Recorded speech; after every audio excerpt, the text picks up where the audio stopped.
and I go out and I speak all over the place and to high school students and up, and I like it.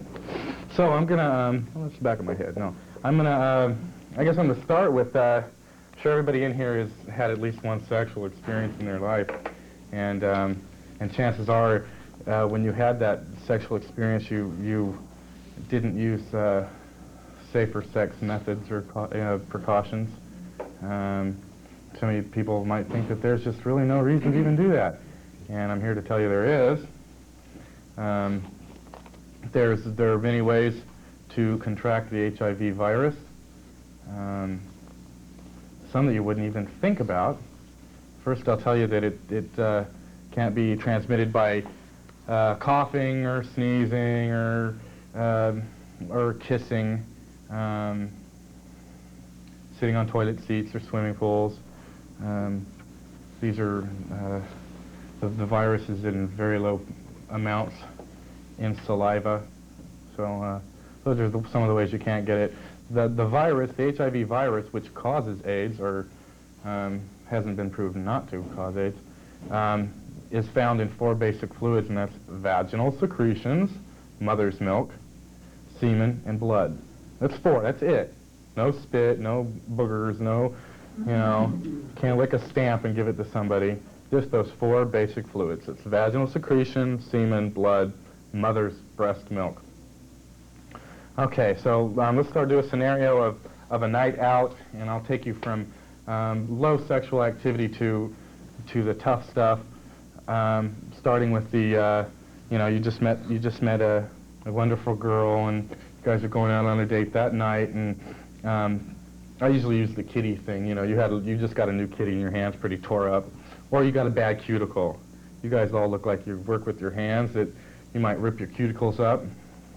So I'm going to paint a little scenario of going out, and it's the end of the evening, you're getting hot and heavy, and you're going to get your hands in this new lady's business, and say you've got cuts, you've got cuticles, you've got whatever. So you have blood, you have vaginal secretion. You can be passing the HIV virus from the cut in your hand to her, and she can be passing it from her vaginal secretions to you. Either way, you have the 2 mechanisms, which is open, portal hole in your skin, vice versa. You can become infected that way. Be aware of your hands and be aware of where you put them and when you put them. This is not like this is something that's happening every day and just this is the main transmission, but the mechanisms are there. You have vaginal secretions, you have blood, you have a way in. It's there. It's very possible. So let's say it's the next night, or a different night, a different date, and you've gone out on your date and you've done your shaving, and you're all ready to go, and you've got little nicks and cuts on your face, and you're going to put a little more than your hands in her business. You've got cuts on your face, oral sex. You have once again the same kind of possible transmission through the same mechanisms. You've got blood product, you've got an opening in your face, and you've got vaginal secretions. Okay, so then we get down to just the hot and heavy sex, be it anal or vaginal. The vagina and the anus are both made of very delicate tissues, and they rip, causing blood, or an opening, and that's why women can get it a lot easier from men, because sex is an enjoyable yet violent act, and men can also become, have abrasions and whatnot, and become infected. So it's important on all counts to practice safer sex. No such thing as safe sex. Safer. Safe sex is abstinence. So you've had unsafe sex, say, after just one of those little instances. There's also a couple of other ways. I talk a lot to high school students. They like to pierce their ears, and they like to sit in groups and pierce ears. And they're taking needle out of themselves. They're putting it into somebody else. Ta-da! Transmission. Tattoos, sitting in tattooing, out of me into you. And basically that's the mechanism. Out of me and into you with one of those 4 body fluids. you're in trouble. Babies are born without the virus, yet their mothers have them. They pass them through mother's milk. And so it's really important to get tested if you've had any of those, if you've had any kind of sexual encounter which was unsafe or you passed fluids. This is not a gay disease. It came in through gay community because they're the most active, exchanging fluids left and right, and so that's how that happened. In Africa and in Asia, it's equal: men, women, and it's large percentages of the community. And the reason being is it's probably been there a lot longer. It's been in the U.S. since the early 70s. Found out about it in the early 80s when people started dying from it. 10 years later, people who are dying today got infected in the early 80s. The people that are going to die in the year 2000 are those people who are getting infected today. And that's aged from puberty up to like 24, 25. And they're the ones that are going to die in 10 years. That's the most sexually active group, and that is, of course, it's the first leading cause of death for men under 40, and third for women, I think, or second for women under. I'm real bad with numbers. So, okay, we've seen the scenarios, we've seen what happened. You went out, you had that night, you came home, you started thinking, oh my goodness, I've had some unsafe sex practices somewhere. What am I going to do? And I suggest you get tested right away, or 6 months down the line. Contemplate it. What you do right away, correct myself, what you do right away is change your behavior. You have 6 months, you got to wait 6 months. Sometimes it can, the virus can show up within 3 weeks. I'll describe what they do when what they're looking for when they're looking for antibodies, and why. Wish I could get at the chalkboard. I probably could. Yeah, you can. I can? Cool. Okay, I'm just gonna, this is absolutely worthless, except it helps me. Okay, this is possibly, hello there. Okay, this is possibly the night that you got infected. And there's a 6 month to 10 to 14 years is kind of the life of the virus.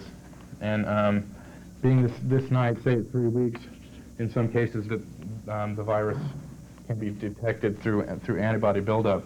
But they say wait 6 months to get tested. And so how does that, doesn't really help you much at all. I have to describe what the virus does when it enters into, when you become infected.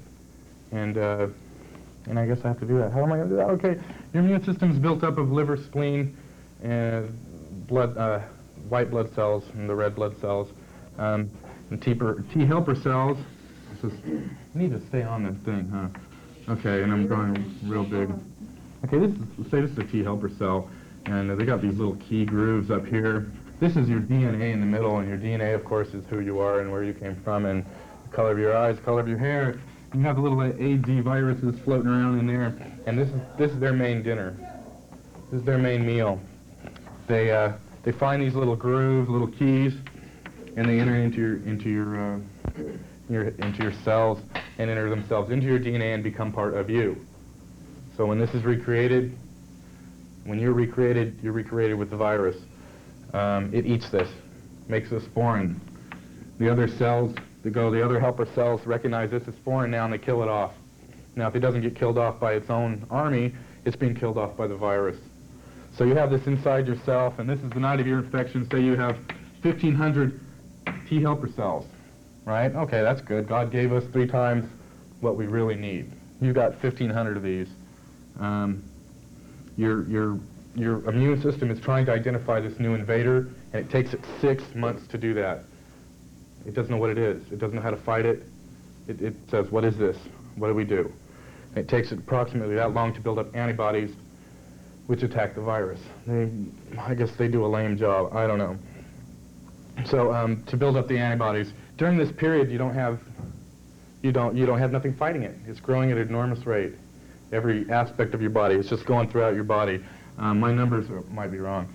But these numbers up here begin to drop, you know, as the virus is going through, eating its way through your immune system, your numbers begin to drop.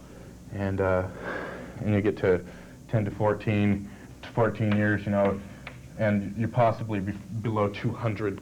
And at that point, you're open to all kinds of infections because you have no immune system. And if you want to get tested, if you've had unsafe sex, you want to get tested because you don't want to get to this point and be in the emergency room with your first opportunistic infection. You know, the doctor's telling you you're sick, you've got an opportunistic infection, so, okay, you're physically down, systems are shut down physically, and then the doctor's going to come in and slam you with something that's going to shut your mental down, and that is you've got full-blown AIDS. So, you know, if they did that to me, I would probably just go about dying right away because basically they told me I'm doomed and I have no defense against that. So, you guys got questions, don't you, at this point? Sure you do. No? Okay, well. Yeah, or just yell it out. Yeah. Huh? How do you even know I have it yet? I told him. Oh, okay. Thanks. This is, I don't know if we're really clear on the difference between HIV and AIDS, okay? And the difference is HIV just is in here eating these things. That's all it's doing. Just so happened to pick something that it likes to eat that you need very much. And when you get to this point, I always describe it like a screen on your house. You can open your windows and bugs don't get in because you've got screens on your windows. And that's a nice screen, nice shield, protective shield. When it starts to drop down to this point, you might as well not have any screens on your windows at all, and the bigger bugs are getting in, and you know, maybe some stray cats, and you know, your house becomes a mess. So go ahead, I'll answer. Okay, you go and have the test at the 6-month period, and if you go and have a test and it shows up negative, do you in another 6 months go and have it tested? Yeah, yeah. I suggest you do that. But you remember, during these periods, you got to keep it safe and clean, you know, or you're going to be testing the rest of your life. You know, if you can make it through 2 6-month periods of keeping your sexual behavior clean, your needles clean, or what have you, you can make it through that. You've made it through a whole year of practicing safe behavior, and if it's still negative at that point, keep it that way the rest of your life, and you don't have to worry about living with HIV or AIDS. Well, I guess everybody kind of understands why there's a waiting period and why it's important to get tested early so that you find out and you won't be slammed down here at the end, because there's plenty of things to keep you from having an opportunist infection. Opportunist, you know what opportunist means? It sees an opportunity and takes advantage of it, and when you have an immune system, it's a great opportunity for infection. And yes. Where do you really get tested? There's I suggest anonymous testing, and I don't know why I suggest that, but basically you don't want everybody with this information, health insurance reasons and other wonderful reasons. So get anonymous testing. There's plenty of county clinics. Well, not 20. I think there's one county clinic that will test you, and anonymous C Street Clinic. I think, if I can even say that, I don't know. Sure. What's it cost if you don't have insurance? Zilch. This is free testing. And that is, at least. If you go through your own doctor, that information can be used later, or even just the fact that you were curious can be used against you, I would think. I'm opening myself up for whatever here. One of the points that was brought up before, like Gary said, it's gone through the gay community, but now we're finding out that the next community that it's targeting is college-age students, high school and college. And it's no longer what we call a gay disease because... sexual. Yeah. So that's the next... It's not who you do, it's what you do with who. And it's just exchange of fluids. You know, you've heard other, you know, they talk about healthcare workers, though there's not a horrible statistics saying that, you know, as nurses and doctors are getting it, but the mechanisms there, you have, you know, you have you're trading, getting somebody else's fluid within your system, and if those one of those 4 have the virus in them, then chances are you can get infected. Like Liz was saying, if we'd have seen this coming like a missile, you know, we knew what this was going to do when it landed, we could have told you that it would have struck the gay community first. just because of of what was going on. They haven't found a way to rebuild the system? Well, it's in your DNA. So every time your DNA is recreated, it's recreated with the virus. You can't get rid of it. It's in you. It is you. Well, what kind of medicine do they give you, and what does it do? Okay. Well, I guess I need to get into what's going on. Oh God. I graduated in '83, and I had a high school sweetheart then, and just kind of dumped her in '83, and started dating guys. And I tried to, I think by like '84, I tried a needle a couple of times. All the behaviors, except in '83 there was no education. Nobody's saying, you don't do this, you don't do this, you don't do this. If you do this, you do it with, these precautions. Needle, you clean your works, don't share them. I don't know how it happened. So I finally got tested after I had suspicion. You guys are hearing this beforehand so that, you won't go into it and start thinking about it afterwards. But then there wasn't. And I started thinking about it afterwards when they started educating and started thinking, well, I've done that, and I've done that, and I've done that. And so a couple of years later, I finally decided to get tested, and it was positive. I've been positive my entire adult life. And I have full-blown AIDS.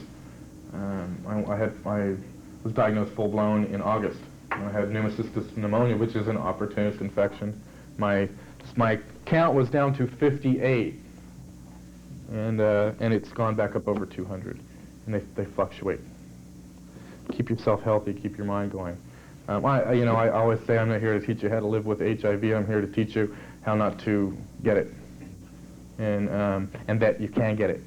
And we all have these little denial systems within ourselves that say we won't, or I don't fit that group, or I'm not doing this, or I'm just sleeping with this one person, and that's fine and wonderful, but you don't know who that one person is sleeping with. Oh, it's not going to get me because I'm big, bad, and totally heterosexual, and that's wrong. The USA is the youngest. I think it is so young in this country. The virus is so young in this country that it hasn't even reached its peak. And its peak will be heterosexual. I mean, the population is just so. I could do a condom demonstration. I could do some other things. Kind of like I feel like I've spoke myself out, but I haven't. Go ahead. Yes. You're back. You follow Magic Johnson much? Yeah. Now they say he's HIV positive, correct? Right. Now how about Cookie? Is he contagious to her? Oh yeah, sure, definitely is, and chances are that they are practicing safer sex. Not to interrupt you, she was tested and the baby were tested negative? So I've heard, yes. I think that there would be a... But no, nothing's being told right now, right, of how they are? No. Who knows? Well, this has been about 2 years since he hit the media, and chances are that she is still negative. It is really easy to get, and it's and at the same time it's hard to get. I have people who ask me a lot of questions about blood and coming across blood in their daily activities, and say the virus does not live very long, like outside the body in blood. When the blood dries or when the air hits it, it's pretty fragile when its host dries out, or that being the blood product. But within rags and Kotexes and whatnot, if they remain moist, the virus can live for a while. I had a lady ask me about toilet seats or something along the line of that, and what if I sit down on a bloody toilet seat, and yeah. If you like to do that, get help. But it's a friend of mine who told me this story. She said, if you were to sit on a bloody toilet seat, you'd really have to work yourself in real good. So you would really be asking for it. Yeah, go ahead. What about the test itself? How accurate are they, and whether you should go Today they're pretty accurate. You can there are 4 tests you can take, and I'm really not up on what they are. the first one would be the antibody test, and then they go a little probably deeper into that, and you know, unfortunately, well, I guess fortunately they're pretty accurate today. Get tested again, though. Wasn't there some question about when they first came out with those tests? When they first, yeah, they just couldn't figure it out, and then, go ahead. Oh, thanks, Rick. welcome. Is this something that was manufactured, or where did this disease come from? Yeah, I don't know. You know, like I have no idea. Well, you know, and then I don't know how important that is to find out where it came from. Well, they say the best they can figure out is that somebody was doing some laboratory work with different viruses in South Africa, and somehow the person got contaminated with a virus, and then this is how it started. So I don't know, it had to do with some kind of testing they were doing with animals and stuff, and a human was exposed to the...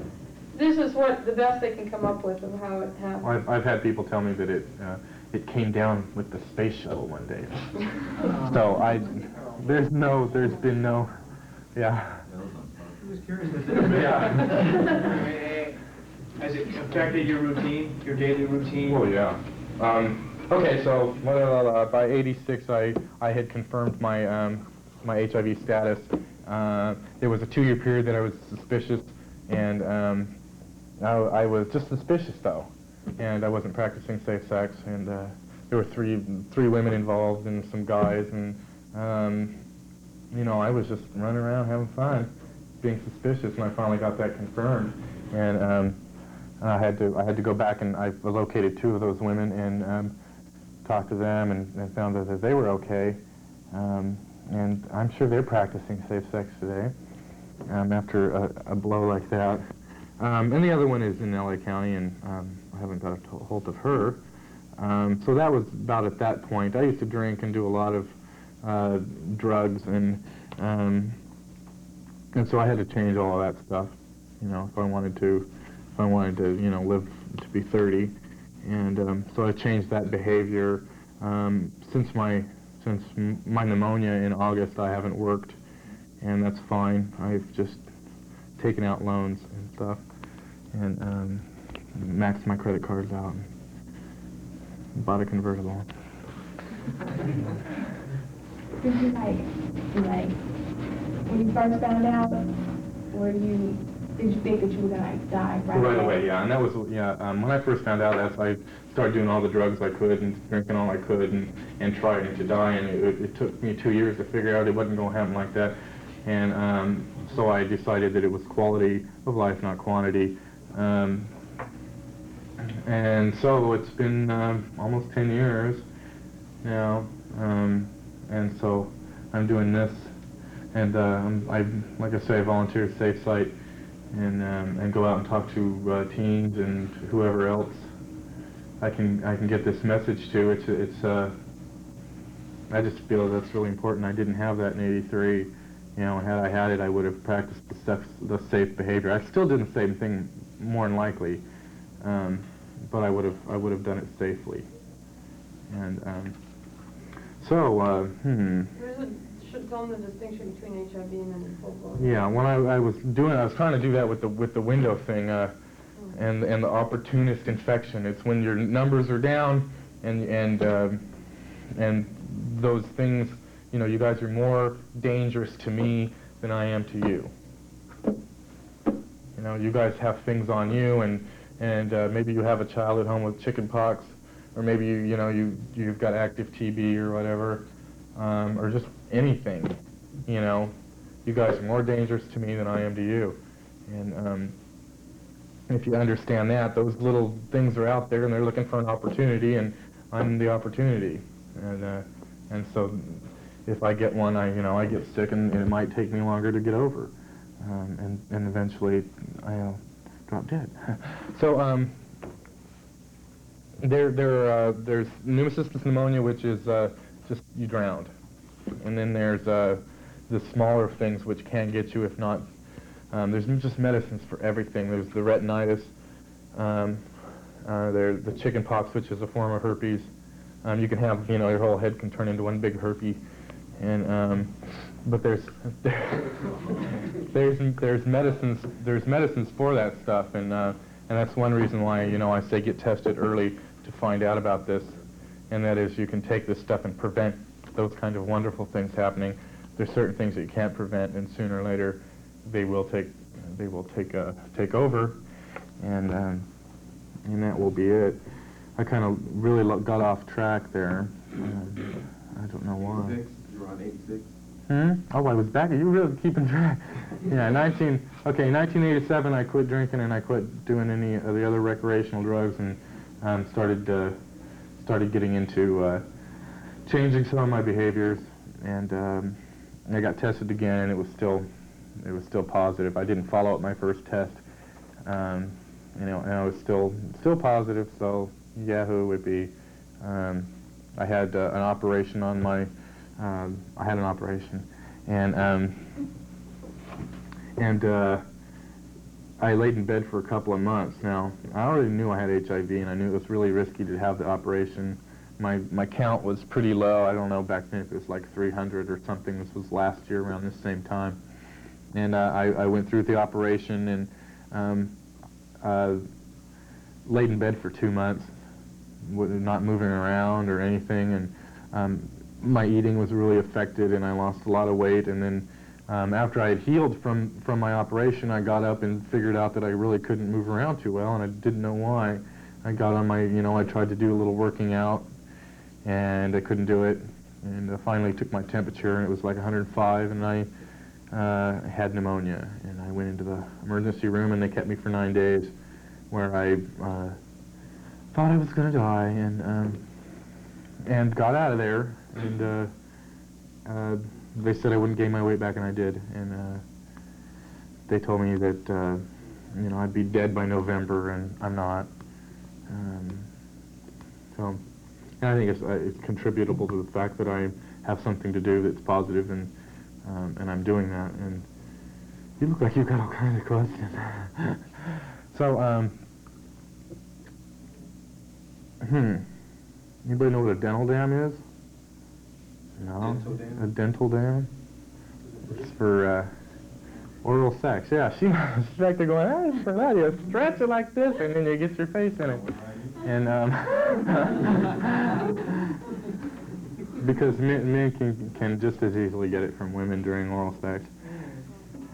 Yeah. And, anyway, I'll do a condom demonstration. I've told you how you can get it, right? 4 fluids. You didn't tell us about the treatment. Huh? Treatment. Treatment? Medication. What is there? There's no treatment. You hear on TV about... Yeah, AZT, and I'm not really up on... I am up on it, but I don't take anything. Oh, so you don't take any medication? No, and that's not right. At least that's what they tell me. The AZT is made out of fish sperm or something, and they tell you that at the they tell you what that the side effects to that are if you live 5 years, sooner or later your bone marrow is going to drop out and you're going to die anyway. It makes me nauseous and all I crave is Fruit Loops or Lucky Charms, and I can't really live like that. And then there's other things, and basically what they're trying to do